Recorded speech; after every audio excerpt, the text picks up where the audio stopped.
Dios te bendiga grandemente en Cristo Jesús. Hay gente que cree ciegamente que cuando uno se muere, el alma va derecho al cielo, consciente y viva. Y lo que es peor, muchas religiones enseñan eso. Esa idea, aunque muy popular, se apoya en versículos de la Biblia que han sido sacados de su contexto y que están reñidos con lo que dice la palabra de Dios. Como ya se discutió en la enseñanza qué es la apostasía y cuándo regresa Cristo, la verdad revelada, la Biblia es bien clara con el tema del estado de los creyentes después de la muerte. Para el cristiano, la esperanza no es llegar a una felicidad inmediata después de la muerte, sino la resurrección. Al final, la muerte es el último enemigo que será destruido, como dice 1 Corintios 15:26.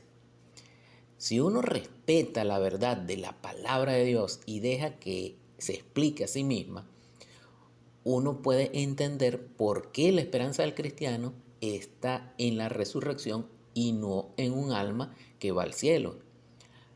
Para evitar confusiones y errores, hay una regla de oro que es clave. Un pasaje ambiguo o que parece contradecir el resto de la palabra debe ser interpretado a la luz de los versículos que son claros y consistentes. De esta manera, no permitimos que versículos aislados de su contexto echen por tierra la verdad bíblica. Hay 3 pasajes de la Biblia que la gente usa con frecuencia para decir que los muertos están vivos y conscientes en el cielo.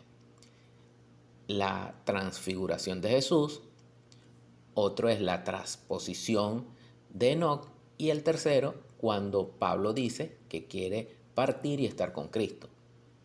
Pero si uno se pone a ver bien estos versículos con su contexto original, se da cuenta que no echan por tierra la enseñanza bíblica de que los muertos están dormidos esperando la resurrección.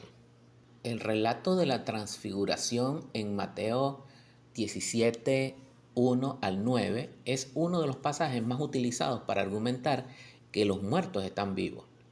En Mateo 17 del 1 al 3 dice: 6 días después Jesús tomó a Pedro, a Jacobo y a Juan su hermano y los llevó aparte a un monte alto y se transfiguró delante de ellos y resplandeció su rostro como el sol y sus vestidos se hicieron blancos como la luz.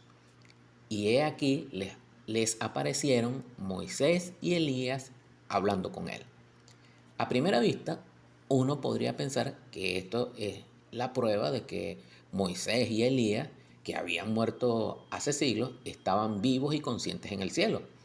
Pero si uno sigue leyendo el mismo contexto, se da cuenta de que no es así. La clave está en el versículo 9, cuando Jesús baja del monte y les dice a sus discípulos: no digáis a nadie la visión hasta que el Hijo del Hombre resucite de los muertos. Jesús mismo aclara que lo que vieron no fue algo real, sino una visión.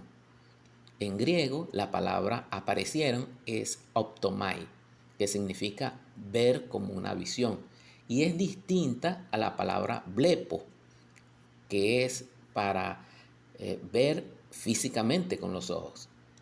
La diferencia lingüística nos dice que no fue una aparición verdadera de Moisés y Elías, sino una revelación que Dios les dio. Además, si fuera una aparición real, la Biblia misma se caería a pedazos por la contradicción. En Josué 1:2 dice bien claro: mi siervo Moisés ha muerto. Y con Elías, su ascenso en un torbellino, como está relatado en Segunda de Reyes 2:11, también se ha malinterpretado. El hecho de que 50 de los hijos de los profetas lo buscaran por 3 días a Elías, como está en Segunda de Reyes 2, 17 y 18, demuestra que no fue llevado directamente al cielo. Dios se lo llevó de un lado a otro en la tierra. Y al igual que Moisés, Elías murió y está esperando por la resurrección.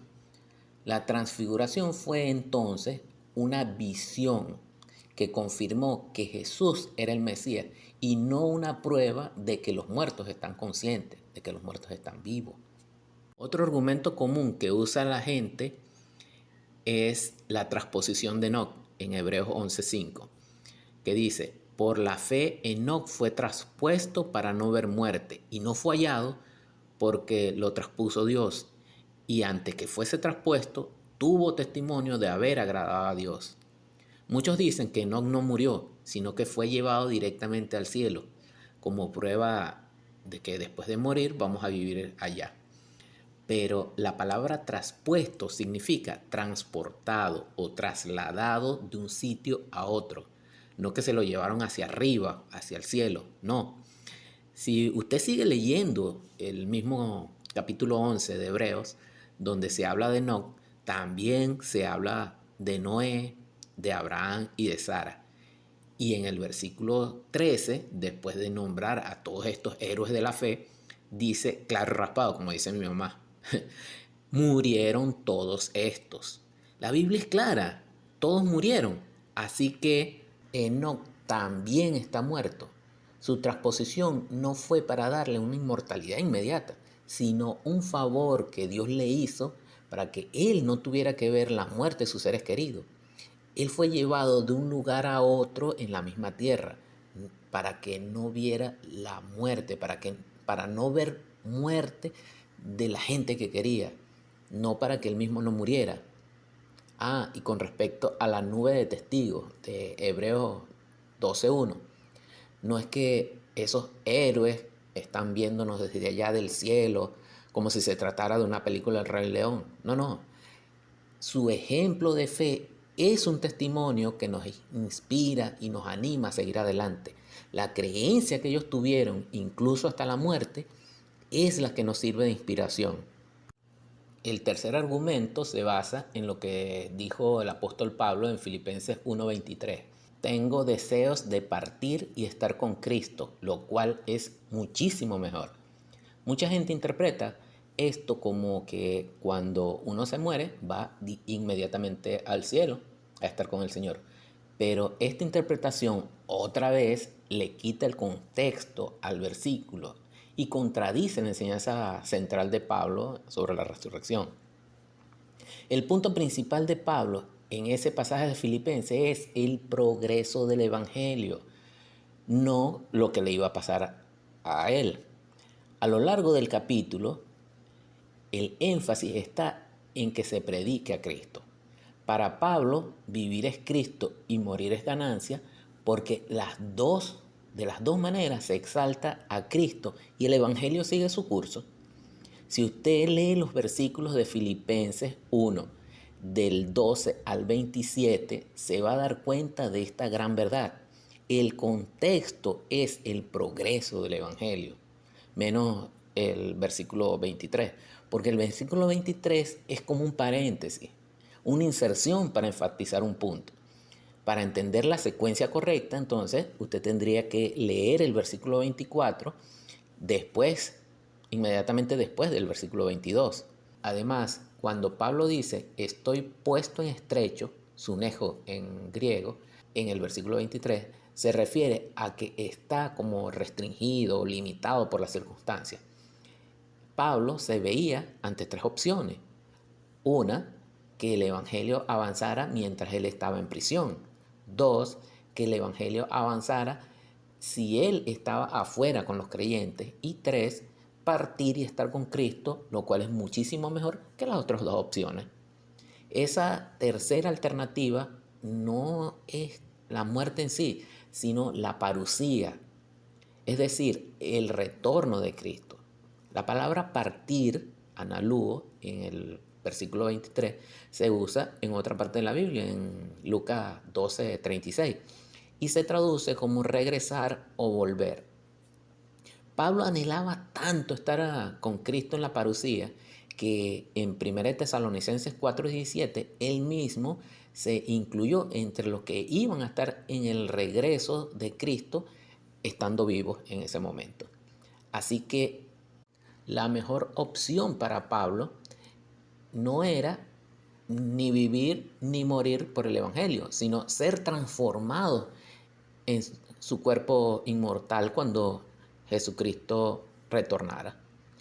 La enseñanza bíblica es bien clara y no se contradice. Los muertos están muertos, dormidos en la tumba, esperando el retorno de Cristo. Los pasajes de la transfiguración, Enoc y lo que decía Pablo de que morir era ganancia, si los analizas con cuidado, en su contexto confirman esa verdad.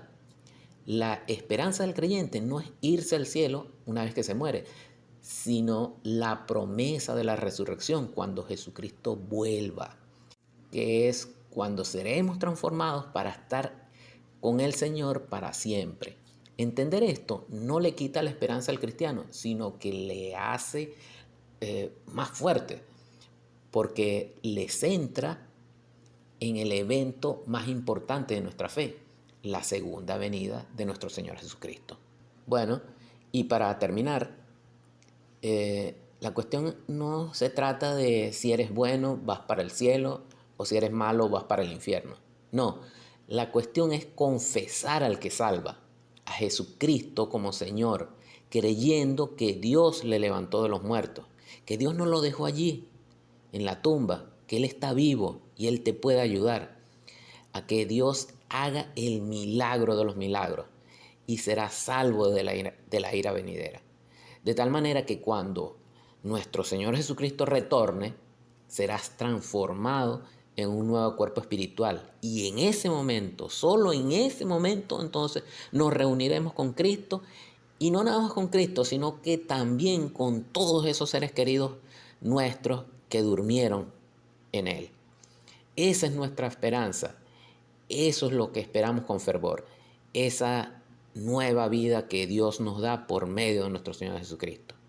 Dios te bendiga grandemente en Cristo Jesús.